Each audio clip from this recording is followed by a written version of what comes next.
Hey guys, I'm going to be reading the next part of The Book Thief today. This thing.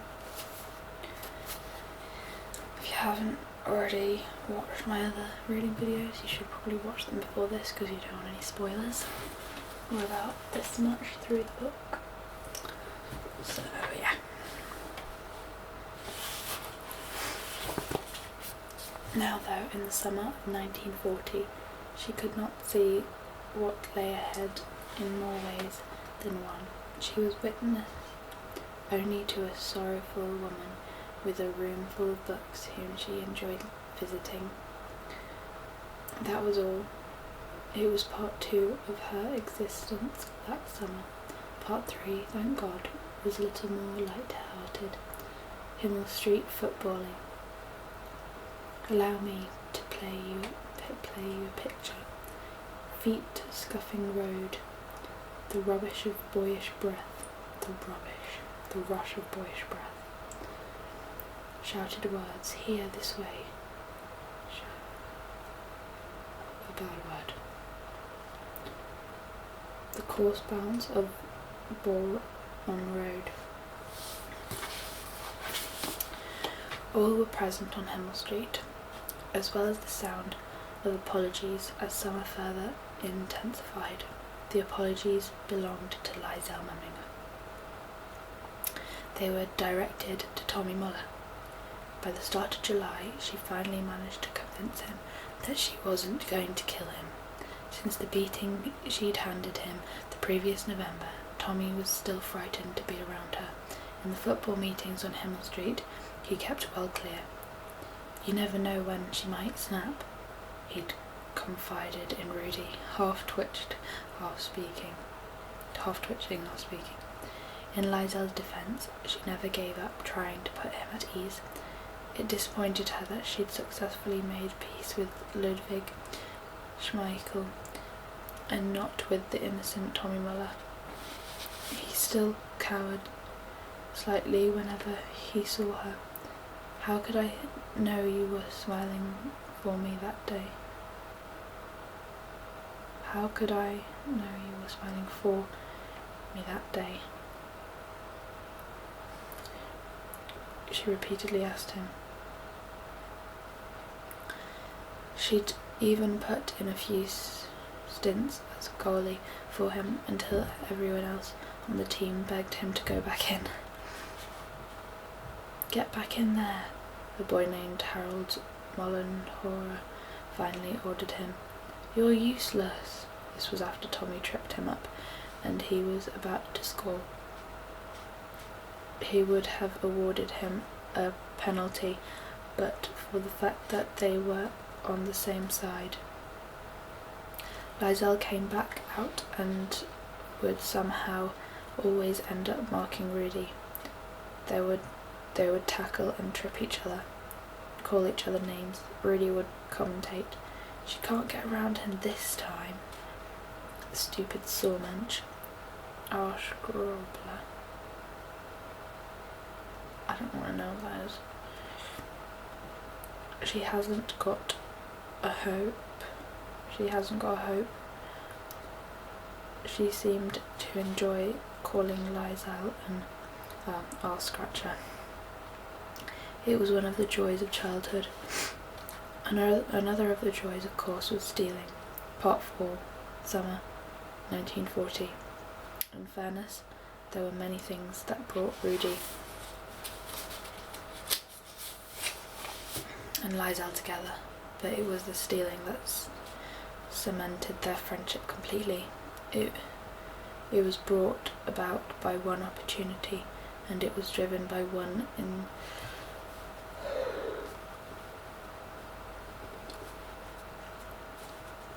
inescapable force, Rudy's hunger. The boy was permanently dying for something to eat. On top of the rationing situation, his father's business wasn't going so well of late. The threat of Jewish competition was taken away, but so were the Jewish customers. The Steiners were scratching things together to get by, like many other people on Himmel Street. side of town, on the Himmel Street side of town. They needed to trade. Liesel would have given him some food from her place, but there wasn't an abundance of it there either. Mama usually made pea soup, and Sunday nights she cooked it, and not just enough for 1 or 2 repeat performances. She made enough pea soup to last until the following Saturday. Then on Sunday she'd cook another one. Pea soup, bread, sometimes a small portion of potatoes or meat. You ate it up and you didn't ask for more, and you didn't complain. At first they did things to try to forget about it. Rudy wouldn't be hungry if they played football on the street, or if they took bites from their brother and sister and rode to Alex Steiner's shop, or visited Liesel's papa if he was working that particular day. Hans Huberman would sit with them and tell jokes in the last light of afternoon. With the revival of a few hot days, another distraction was learning to swim in the Amper River. The water was still a little too cold, but they went anyway. "Come on, Rudy," coaxed her in.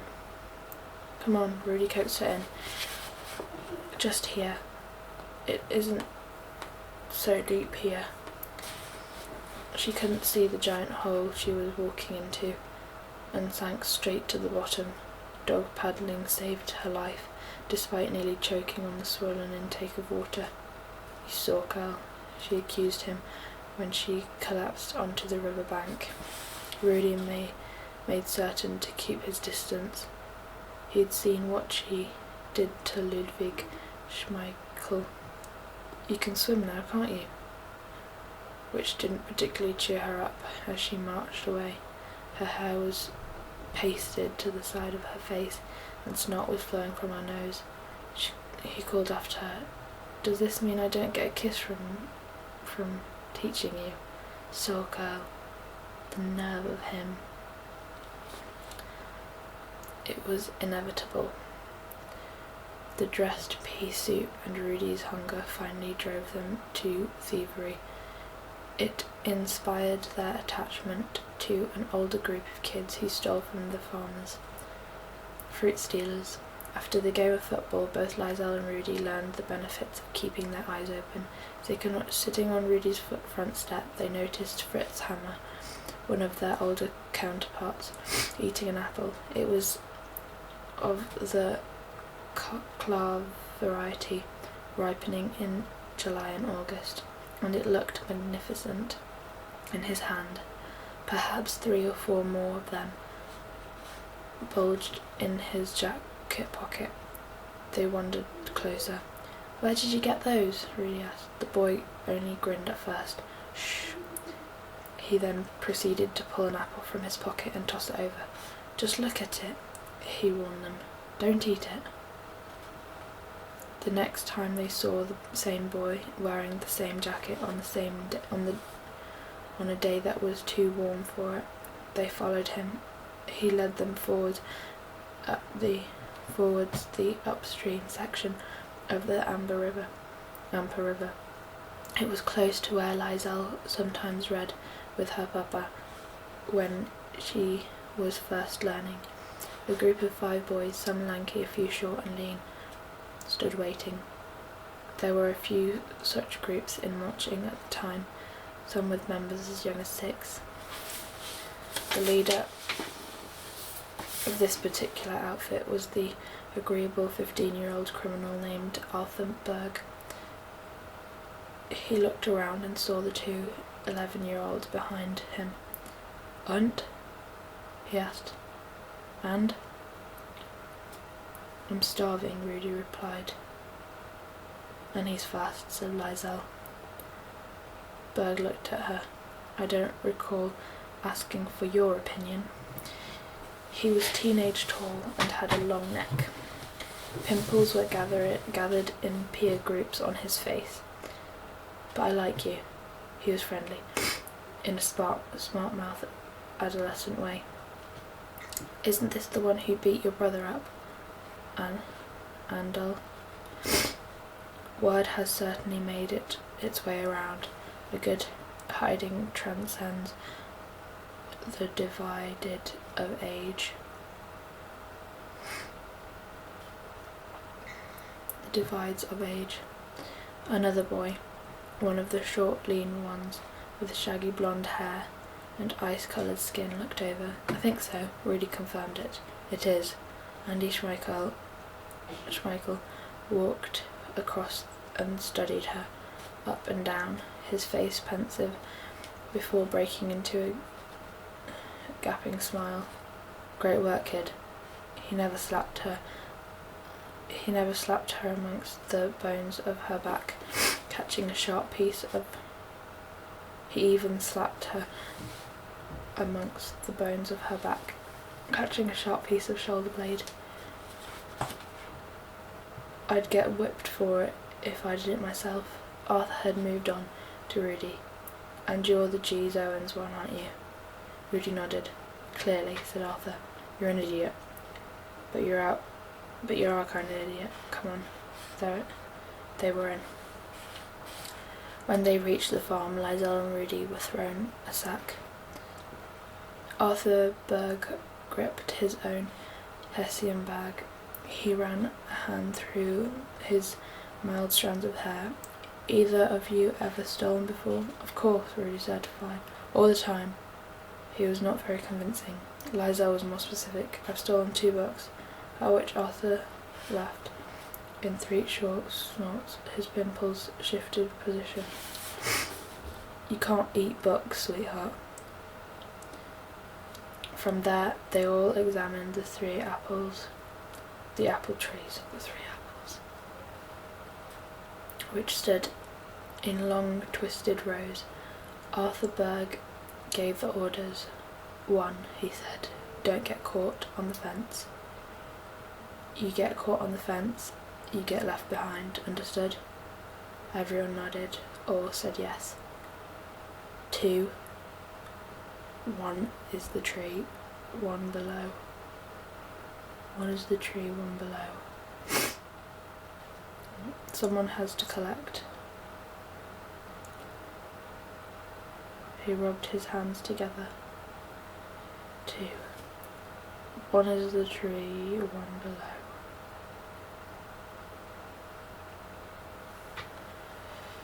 That doesn't make sense. Someone has to collect. He rubbed his hands together. He was enjoying this. 3. If you see someone coming, you call out loud enough to wake the dead, and we all run. Richtig. It was a chorus. 2 debutante apple thieves, whispering, Lizelle, are you sure? Do you still want to do this? Look at the barbed wire, Rudy. It's so high. No, look, you throw the sack on, see? Like them. Alright, come on then. I can't. Hesitation. Rudy, move it, Sawmensch. He pushed her towards the fence, threw the empty sack on the wire, and they climbed over, running towards the others. Rudy made his way up the closet tree and started flinging down the apples. Lizelle stood below, putting them into the sack. By the time it was full, there was another problem. How do we get back over the fence? The answer came when they noticed Arthur Berg climbing as close to the face post as possible. The wires stronger there, Rudy pointed. He threw the sack over, made Lizelle go first, then landed beside her, on the other side, amongst the fruit that spilt from the bag. Next to them, the long legs of Arthur Berg stood watching in amusement. Not bad, landed the voice from above. Not bad at all. When they made it back to the river, hidden amongst the trees, he took the sack and gave Lizelle and Rudy a dozen apples between them. Good work. was his final comment on the matter. That afternoon, before they returned home, Lizel and Rudy consumed 6 apples apiece within half an hour. At first they entertained thoughts of sharing the fruit at their respective homes, but there was considerable danger in that. Danger? Am I going German? Am I seriously Sorry. There was considerable danger in that. They didn't particularly relish the opportunity of explaining where the fruit had come from. Lizel even thought that perhaps she could get away with only telling Papa, but she didn't want him thinking that he had a compulsive criminal on his hands, so she ate. On the river bank, there where she learned to swim, each apple was disposed of. Unaccustomed to such luxury, they knew it was likely they'd be sick. They ate anyway. Sore mensch, Mama abused her that night. Why are you vomiting so much? Maybe it's the pea soup, Lizel suggested. That's right, Papa echoed. He was over the window again. It must be. I feel a bit sick myself. Who asked you, sore girl? Quickly she turned back to face the vomiting sore mensch. Well, what is it? What is it, you filthy pig? But Lizel said nothing. The apples, she thought happily. The apples. And she vomited one more time, for luck. The Aryan shopkeeper. They stood outside Frau Diller's against the whitewashed wall. A lolly was in Lizel Memminger's mouth. The sun was in her eyes. Despite these difficulties, she was still able to speak and argue. Another conversation between Rudy and Lizel. Hurry up, Sormensch. That's 10 already. It's not, it's only 8. I've got 2 to go. Well, hurry up then. I've told you. We should have got a knife and sawn it in half. Come on, that's 2. All right, here, and don't swallow it. Do I look like an idiot? Short pause. This is great, isn't it? It sure is, Sormensch. At the end of August and summer, they found one pfennig on the ground. Pure excitement. It was sitting half rotten amongst some dirt. On the washing and ironing rote a solitary corroded coin. Have a look at that. Rudy swooped on it. The excitement almost stung as they rushed back to Frau Diller's, not even considering that a single pfennig might not be the right price. They burst through the door and stood in front of the Aryan shopkeeper, who regarded them with contempt. I'm waiting, she said. Her hair was tied back and her black dress choked her body. She framed the framed photo of the Führer kept watching from the wall. Heil Hitler, Rudy led. Heil Hitler, she responded, straightening taller behind the counter. And you? She glared at Lizel, who promptly gave her a Heil Hitler of her own. It didn't take Rudy long to dig the coin from his pocket and place it firmly on the counter. He looked straight into Frau Diller's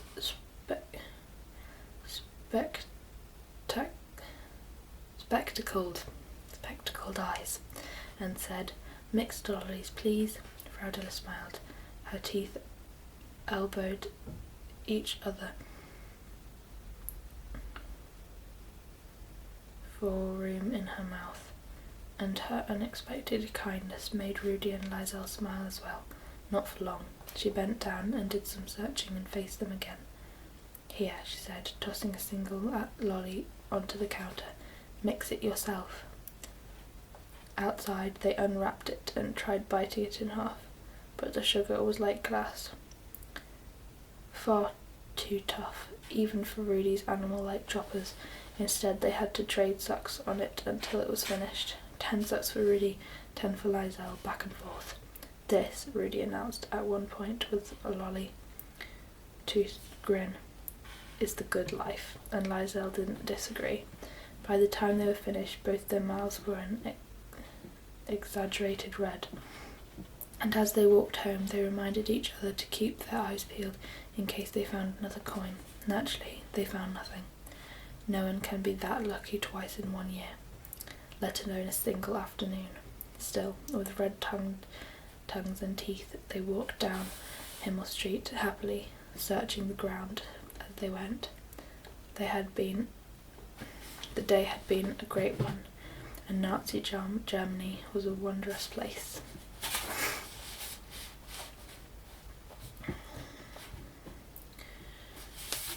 Let's see if I can read this last chapter. Yes, it's short. The struggler continued. The struggler continued. That's the title of the chapter. We move forward now to a cold night struggle. We'll let the book thief catch up later. It was November 3rd, and the floor of the train held to his feet. In front of him, he read from the copy of Mein Kampf. His saviour, sweat was swimming out of his hand.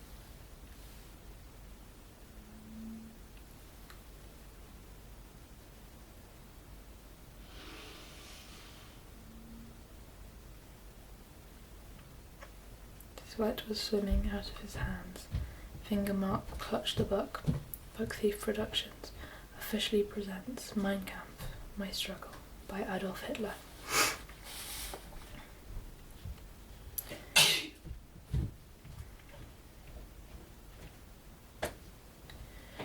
Behind Max Vandenberg, the city of Stuttgart opened its arms in mockery. He was not welcome there, and he tried not to look back at the stale bread disintegrated in his stomach. A few times he shifted again and watched the lights become only a handful and then disappear altogether. Look proud, he advised himself. You cannot look afraid. Read the book, smile at it. It's a great book. The greatest book you've ever read. Ignore that woman on the other side. She's asleep anyway. Come on, Max. You're only a few hours away. As it had turned out, the promised return visit in the room of darkness didn't take days.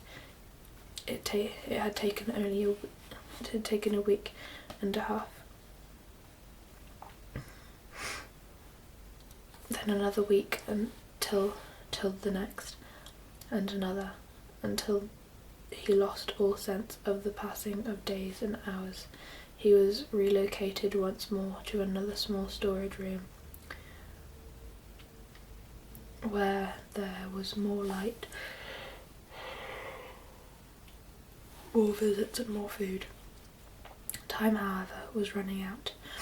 I'm leaving soon, his friend Walker Kugler told him. You know how it is, the army. I'm sorry, Walker. Walker Kugler, Max's friend from childhood, placed his hand on the Jew's shoulder. It could be worse. He looked his friends in his Jewish eyes. I could be you. That's horrible. That's the most horrible.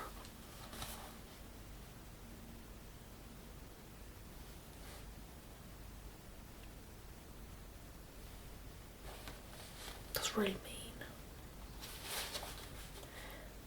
That was their last meeting. Really? I thought they would be best friends after that. The final package was left in the corner, and this time there was a ticket. Walker opened Mein Kampf and slid it inside next to the map he'd brought with the book itself. Page 13. He smiled. For luck, yes. For luck. And the two of them embraced.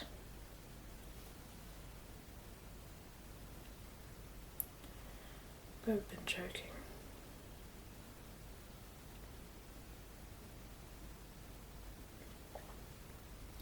When the door shut, Max opened the book and examined the ticket. Stuttgart to Munich, 2 pacing. It left in 2 days. in the night, just in time to make the last connection. From there he would walk. The map was already in his head, folded in quarters. The key was still taped to the inside cover. He sat for half an hour before stepping towards the bag and opening it. Apart from food, few other items sat inside.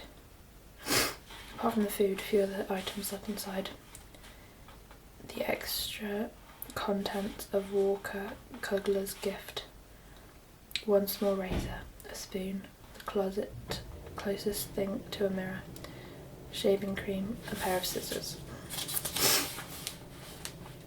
When he left it, the storeroom was empty, but for the floor. "Goodbye," he whispered.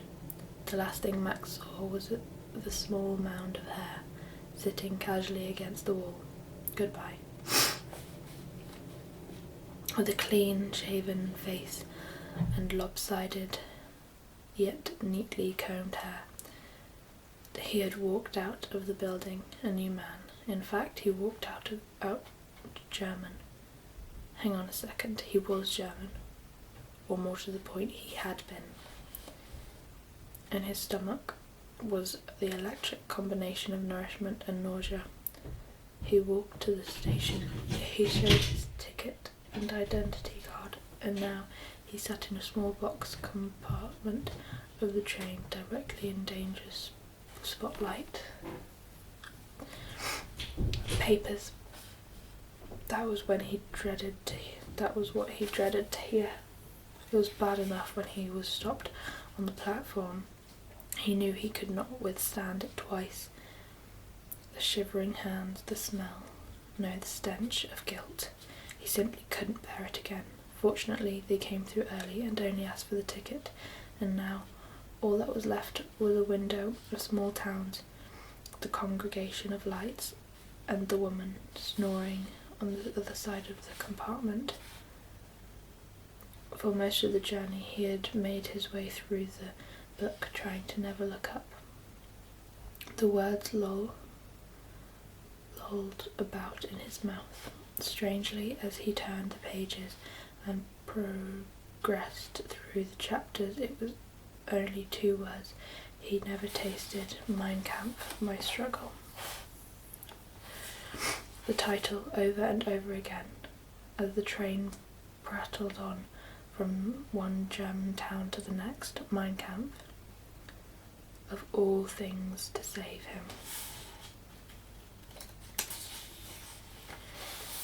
I'm gonna stop there. We're on page 168. Let me tell you how many there are in all. 551. So we're like 1/3 through, pretty much.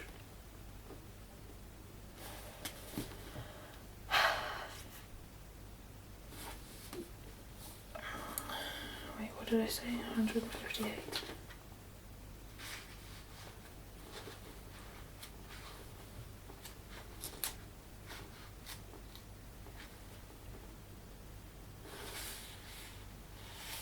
Hmm.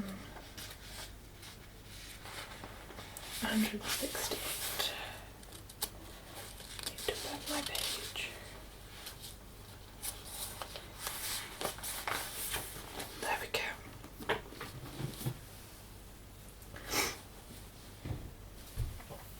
Alright. I will see you in my next video, guys. Bye.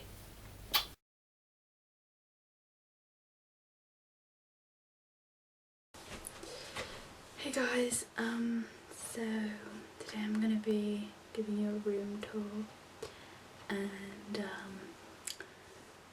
yeah, I hope you enjoy.